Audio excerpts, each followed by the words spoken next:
Hi everyone, welcome to Daily Tech Tutor. Today, I'll walk you through how to write a debt settlement letter. This is an essential document that helps you negotiate and settle outstanding debts with creditors. You should begin your letter by including your full name, address, email, phone number, and the date at the top.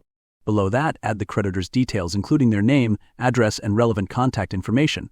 Use a clear and professional subject line, such as debt settlement proposal, to immediately convey the purpose of your letter. Start your letter with a polite salutation addressing the creditor by name. After that, write, "I am writing to propose a settlement for my outstanding debt with account number due to financial difficulties. I sincerely wish to resolve this matter and am offering to pay proposed settlement amount, which is percentage of the total balance, as a full and final settlement. I request a written agreement confirming that this payment will satisfy my obligation and that the remaining balance will be waived. Please let me know if this offer is acceptable or if any adjustments are needed. Upon your written confirmation, I will arrange payment immediately. I appreciate your consideration and look forward to resolving this matter amicably. Sincerely, your name." Here's our sample debt settlement letter. You'll see how it clearly presents your request to settle an outstanding debt, explains your financial situation, and proposes a reasonable repayment amount.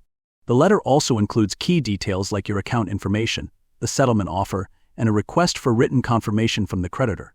By following this format step by step, you can create a professional and persuasive debt settlement letter that improves your chances of reaching an agreement.